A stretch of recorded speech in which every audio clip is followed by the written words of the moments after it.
Hello friends, કેમ છો? મજામાં ને? દિવાળી વેકેશનમાં બધાને મજા પડી ગઈ હશે, ખરું ને?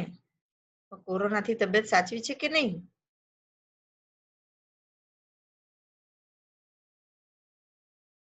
સ્ટાન્ડર્ડ 7 કમ્પ્યુટર સબ્જેક્ટમાં આજે આપણે ચેપ્ટર 5 ઇન્ટ્રોડક્શન ઓફ HTML વિશે નવું ભણીશું.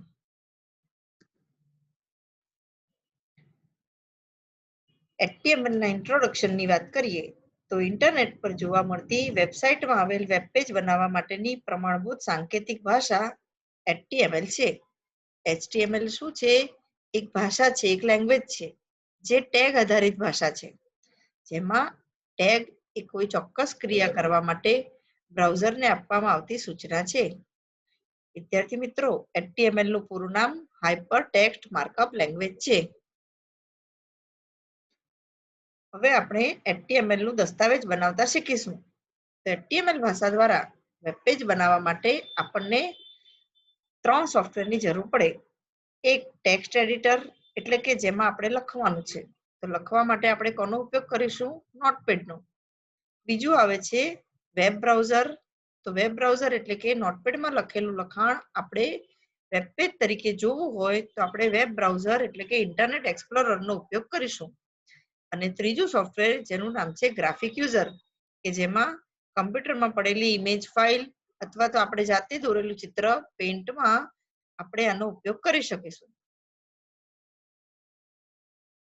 HTML ભાષા દ્વારા જે પણ ટેગ લખાય છે તે ટેગ કેવી રીતે લખાય તેની આપણે થોડાક નિયમો જોઈએ.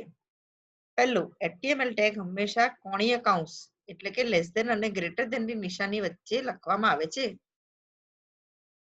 HTML ટેગ કેપિટલ એટલે કે પહેલી એબીસીડી અથવા સ્મોલ એટલે કે બીજી એબીસીડી વાળા અક્ષરોમાં લખી શકાય, પરંતુ તેમાં વચ્ચે સ્પેસ અપાય નહીં.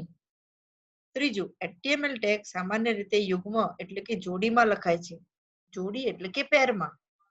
જેમ કે ઉદાહરણ તરીકે એક ટેગ લખેલો છે HTML, જે શરૂઆતનો ટેગ છે, અને /HTML જે અંતિમ ટેગ છે.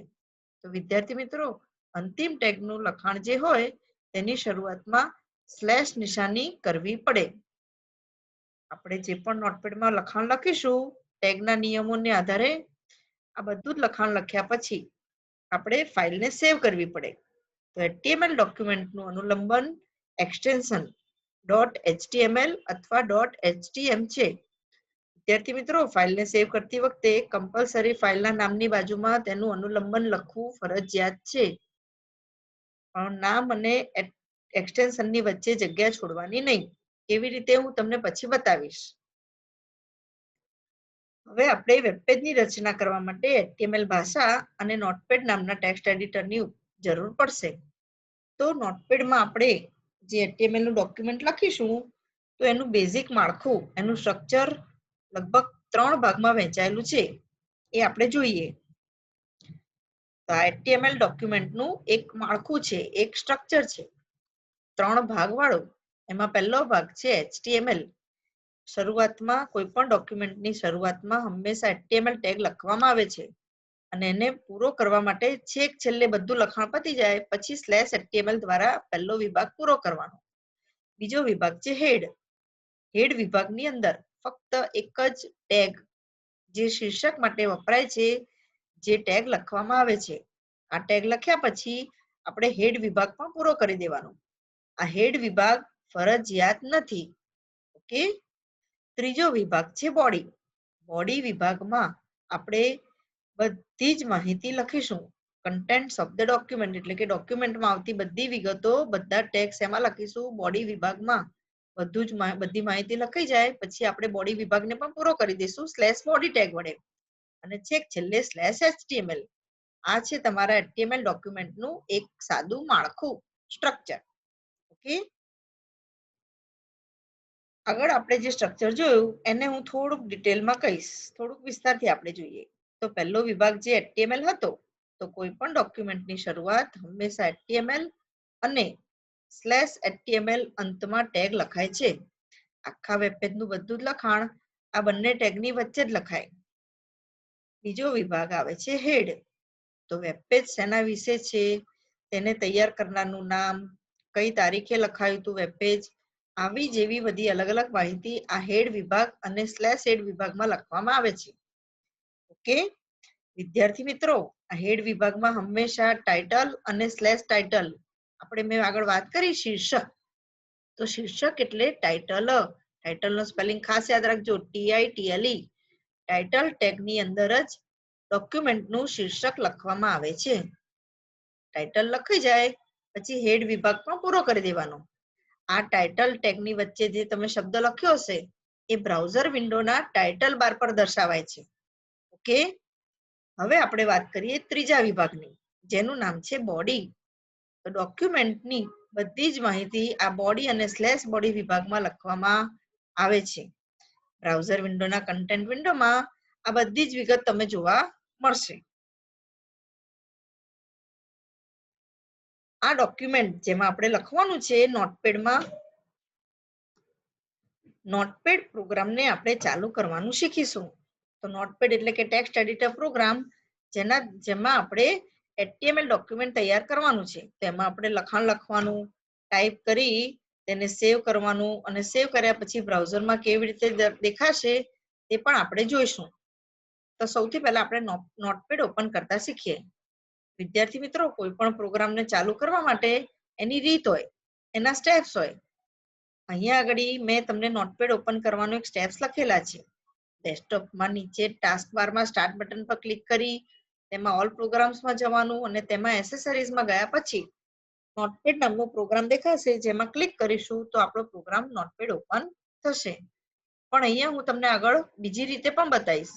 કોઈ પણ પ્રોગ્રામ તમને નામ ખબર હોય પણ એને ઓપન કરવાની રીત ના ખબર હોય તો સ્ટાર્ટ બટનની બાજુમાં જે સર્ચ બોક્સ હોય તેમાં ક્લિક કરી તમારો પ્રોગ્રામનું નામ લખી એન્ટર આપશો તો તરત જ તમારો પ્રોગ્રામ સર્ચ દ્વારા પણ ઓપન કરી શકશો.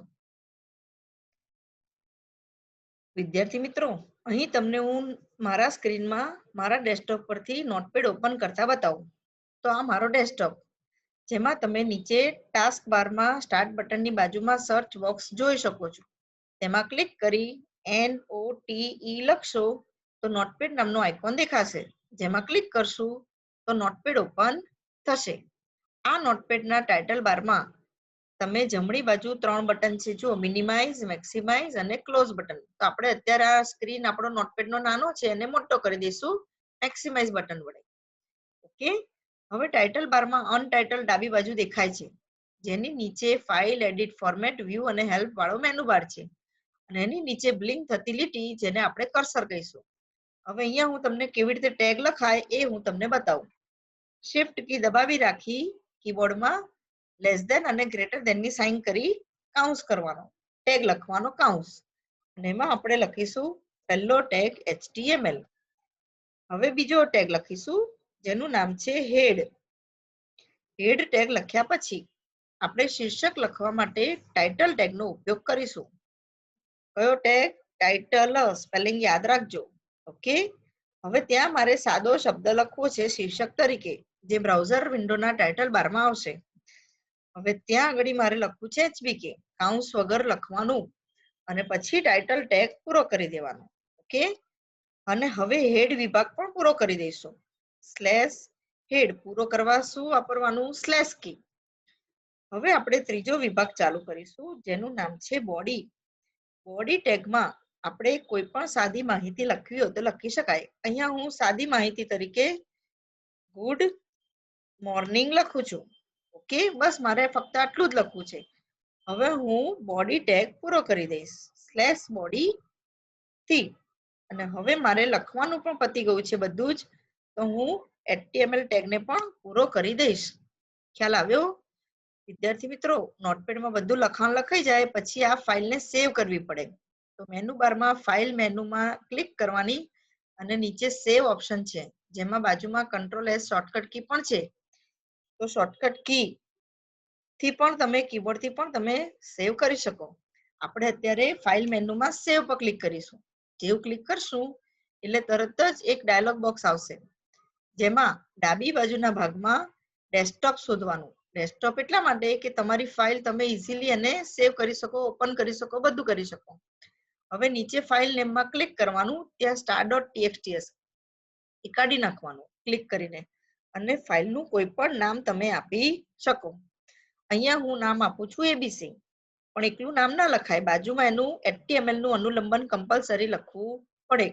બાજુમાં જગ્યા છોડ્યા વગર .html લખી અને એને શું કરીશું, સેવ ઉપર ક્લિક કરીશું તો તમારા નોટપેડના ટાઇટલ બારમાં ડાબી બાજુ એબીસી આઇકોન આવી જશે, નામ આવી જશે. હવે જમણી બાજુ આપણે નોટપેડને મિનિમાઇઝ કરી દઈશું. મિનિમાઇઝ કર્યા પછી ડેસ્કટોપમાં આપણને આપણું એબીસી નામનું આઇકોન દેખાશે. આ આઇકોનને ઓપન કરવા માટે આપણે ડબલ ક્લિક કરીશું. ડબલ ક્લિક કરીશું તો તમને તમારું HVK નામનું વેબ બ્રાઉઝર વેબ પેજ જોવા મળી જશે.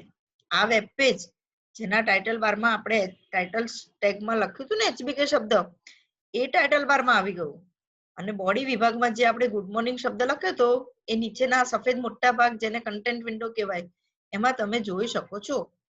ઓકે, હવે આપણે આ બ્રાઉઝર વિન્ડોને પણ ક્લોઝ કરી દઈશું, કાં તો મિનિમાઇઝ કરી દઈશું. કામ હોય તો મિનિમાઇઝ કરવાનું અને કામ પતી ગયું હોય તો એને ક્લોઝ કરી દેવાનું.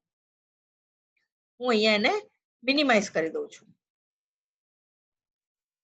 વિદ્યાર્થી મિત્રો, ખબર પડી? આપણે એક નાનું એવું સરસ વેબ પેજ બનાવ્યું.